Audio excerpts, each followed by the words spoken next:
Rumah sakit itu menyarankan kedua orang tua Manda ini untuk membawa anaknya ke rumah sakit yang lebih besar lagi, yang lebih lengkap lagi kan, Wak. Dan pada saat itu juga Manda langsung tuh dirujuk ke rumah yang sakit paling mantap kali lah, pokoknya di Jawa Tengah. Dan pas nyampe di rumah sakit itu, Manda pun langsung dicek MRI, Wak. Dan begitu hasilnya keluar, lagi-lagi keluarga Manda ini dibuat bingung, Wak. Karena hasilnya ya normal, sehat walafiat, nggak ada kelainan organ atau penyakit apapun sama si Manda nih. Tapi Manda ini tetap nggak bisa sadarkan diri, kayak mana lah. Dan nggak cuma sehari dua hari aja, Wak, Manda ini nggak sadarkan diri, melainkan sampai berapa lama? Sebulan.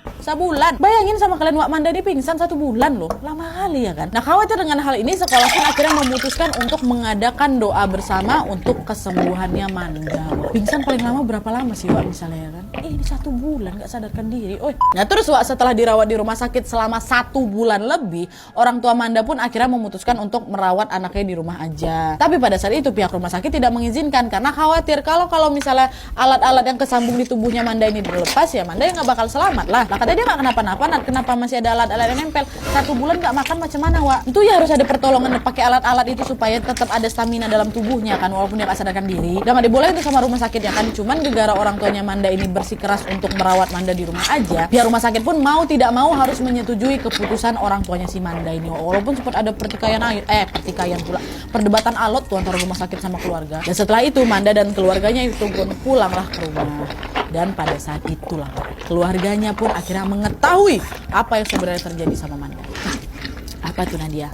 Nah ini dia. Nah jadi, Wak, ketika Manda ini pulang dan dirawat di rumah, Pak D-nya Manda yang memang diketahui bisa ngelihat yang nggak bisa kita lihat ya kan, datanglah ke rumahnya si Manda untuk ngejenguk Manda keponakannya. Sesampainya di rumah, Pak D pun langsunglah menuju ke kamar Manda. Tapi baru aja buka pintu, Wak, Pak D ini dibuat macam terkejut, heran-heran gitu loh. Nah, Pak D lihat apa? Nah dia dengar dulu, Wak. Pada saat itu ibunya Manda memang nggak lihat apa yang Pak D lakukan, tapi yang pasti suaranya Pak D itu terdengar sampai luar kamar, dimana suara Pak D ini tampak seperti sedang memarahi dan mengusir seseorang. Nah, kedua orang tuanya Manda jelas panik lah ngedengar Pak D yang teriak-teriak di dalam kamarnya si Manda. Kan apa belum anak kita pula dimarah-marahinnya nggak tuh? Wah enggak Pak, itu pasti ada yang nggak beres itu, Pak, sama anak kita, Pak. Pasti Pak D ngelihat sesuatu hal yang nggak menginginkan, yang nggak diinginkan kan. Pak D bisa nengok kayak gitu, Pak. Dan betul, Wak, nggak lama kemudian Pak D pun keluar dari kamar Manda sambil keheranan. Pak D ngomong, "Sak durunge Manda ki gawe salah opo? Salah piye to, Mas? Aku nggak mudeng." Kata mamake Manda, Wak, "Manda koyong ngene iki sejak kapan?" "Pas kemah wingi, Mas." "Kenapa tuh, Mas?" "Wah, angel iki. Anakmu gak sadar ya goro-goro makhluk iku. Ono makhluk sing nyekeli sikil anakmu." Nah, orang tua Manda yang mendengar hal itu tuh jadi kaget kali kan sama pernyataannya Pak D, Wak. Pak D waktu itu juga bilang kalau makhluk itu marah dengan ulahnya Manda. Nah, ulah yang mana, Nadia? Kalian masih ingat kan, Wak, waktu perjusami itu apa? Mohon maaf, Manda ngompol kan. Nah, ternyata, Wak, karena lokasi tenda mereka ini berada di bawah pohon, jadi waktu Manda ini ngompol, air seninya, mohon maaf ya, air seninya ini nggak disangka-sangka merembes lah sampai kena ke akar pohon.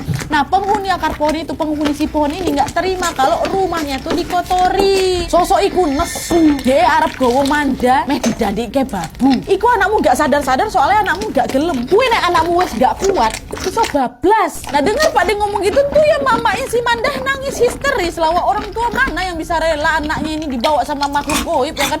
"Piye carane ben anakku iso balik, Pak D?" kata mamanya. "Aku mau wis takon, tak nyang piye carane Manda ki iso balik. Dari soko iku pingine Manda ngresike pohon iku. Yen gelem iki Manda iso tak gawe sadar. Bar kuwi langsung lunga ning panggon iku maneh. Dunggange sisan ngresiki."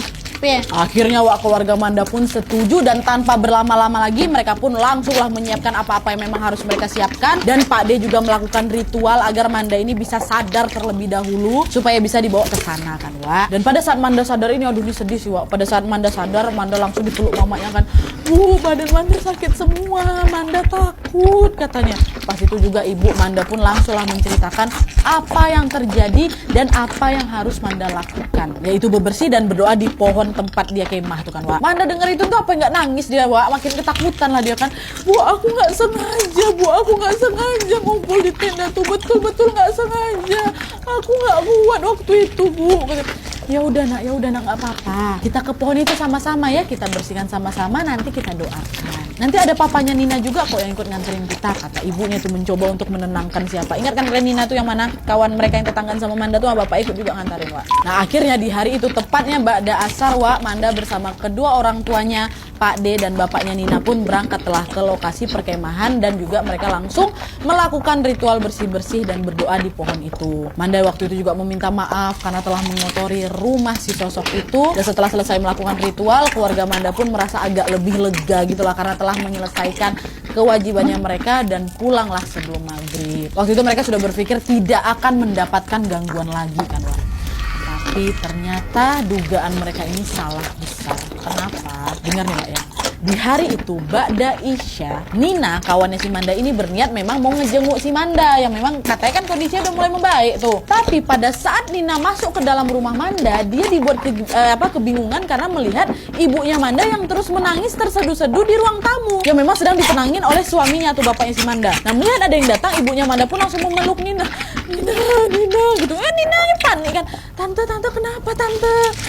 Tadi tante lihat Manda ngelamun di kasur ya, tatapannya kosong nih. Tante ajak makan tapi Manda diem aja kata. Nah tapi kondisi Manda harusnya udah membaik kan tante kan? Tadi sepulang dari kemah itu memang Manda udah sempet ngobrol-ngobrol gitu sama tante sih. Oh ya udah kalau gitu syukurlah kalau memang Manda sudah baik kan. Tapi nih pas Manda nih ngelamun, pas tante coba peluk dia, tapi dia tuh kayak langsung dorong tante gitu loh. Mukanya kayak ada benci kali nengok tante, kata mamanya. Nah pada saat itu Pak D-nya Manda memang masih ada di rumah tuh, masih mantau ya kan. Tapi pas Nina datang kebetulan pula Pak D ini lagi mencari ustadz yang memang bisa membantu berdoa bersama dan juga menyelamatkan si Manda. Tante, Nina boleh ya masuk sebentar ke kamarnya Manda? Boleh nggak? Masuklah sana. Dan pada saat Nina masuk, wah kondisi Manda ini udah beda kali katanya. Badannya kurus sekali, matanya hitam, wajahnya lusuh. Tapi kali ini Manda nggak marah wah nengok si Nina. Malah pada saat melihat Nina masuk ke dalam kamarnya, Manda ini meminta Nina untuk Nin duduklah di sebelah aku katanya kan. Dan tiba-tiba Manda ngomong kayak gini. Aku capek nih. Capek aku. Nah sambil memijat-mijat lengannya si Manda kan Nina bilang istighfar man, istighfar. Aku yakin kau pasti kuat kok ngadepin ini. Istighfar ya nak ya. Enak pula istighfar ya Manda ya. Dia datang banyak kali nih. Aku macam mau dibawa pergi tapi aku nggak mau. Tapi badan aku nih udah nggak kuat kali nih. Sakit aku nggak lihat. Nggak kuat ngeliat mamaku sedih nih. Kata Manda wah. Sakit semua badan aku nih ya Allah. Tolonglah aku nih. Dengar Manda ngomong kayak gitu sambil nangis tuh ya Nina ini jadi nggak bisa nahan air matanya juga lah kan. Ikut nangis lah Nina. Mereka ini siapa man? Siapa yang mau bawa kau? Aku juga nggak tahu Nin. Aku takut yang jelas sama dia. Tapi ngomong-ngomong tadi kenapa kau dorong mamamu? Mamamu cerita tadi sama aku. Mereka nggak suka sama ibu aku Nin. Aku nggak mau mereka jahat sama ibu. Ya Allah man, kata siapa kan Nin? Apa aku ikut pergi aja ya sama mereka? Kau nggak boleh ngomong gitu Manda, istighfar kau nggak boleh nyerah. Kuatlah Manda, kuat. Dengan tangisan yang memang udah nggak bisa ditahan sama sama si Nina, Nina pun menuntun si Manda untuk istighfar dan menyebut nama Allah. Yuk man, ikutin aku. Astagfirullah. Dituntun wak sama kamu sedih kali ya. Nah, tapi wak pas lagi dituntun untuk beristighfar ini tiba-tiba aja Manda langsung nggak sadarkan diri. Manda, astagfirullah Manda. Kata Om tante tolong Manda pingsan lagi. Katakan pada saat itu orang tua Manda pun langsung bergegas kan membawa si Manda ini ke rumah sakit lagi. Walaupun mereka tahu kali Manda ini sebenarnya sehat walafiat. Paling nggak dengan dibawa di rumah sakit Manda tetap mendapatkan cairan infus kan buat energi tubuhnya. Dibawa lagi Manda ke rumah sakit pingsan lagi. Dan keesokan harinya di sekolah Nina pun bercerita lah sama si Ninda sama kawan-kawan yang lainnya juga kan, ke wali kelasnya juga tentang apa yang sudah menimpa Manda untuk kesekian kalinya ini. Yang akhirnya pada saat itu pun langsung diadakan pengajian wak yang diikuti sama semua siswa. Mereka semua berdoa bersama-sama untuk kesembuhannya Manda kan. Tapi udah 1 bulan lamanya wak teman-temannya Manda ini nggak ada yang tahu gimana kondisi kesehatannya Mandanya. Bahkan Nina yang tetanggaan sama Manda juga nggak tahu kabarnya kayak mana wak. Yang Nina tahu hanyalah Manda masih dirawat di rumah sakit. Pak D-nya sudah membawa ustadz dari manapun wak, nggak bisa berbuat apa-apa juga ustadz tuh karena kondisi Manda ini juga nggak kunjung membaik. Sampailah pada hari Jumat jam 2 dini hari notifikasi grup chat kelas pun berbunyi. Dan disitulah mereka mendapatkan kabar yang betul-betul nggak mereka harapkan. Tahu kalian apa kan? Innalillahi wa inna ilaihi rajiun. Manda meninggal dunia setelah sebulan lebih tidak sadarkan diri di rumah sakit dengan kondisi yang sebenarnya sehat walafiat. meninggal Manda. Dengan keadaan masih shock dan gak percaya, semua siswa yang sekelas sama Manda tadi pun langsung diminta berkumpul jam 6 pagi. Kemudian mereka bersama-sama menuju ke rumah Manda untuk melayat dan mengantarkan Manda ke peristirahatan terakhirnya. Di sepanjang perjalanan ke rumah Manda, Fanny, masih ingat kalian kan teman Manda yang dibangunin Manda pertama kali buat nawanin dia buang air kecil?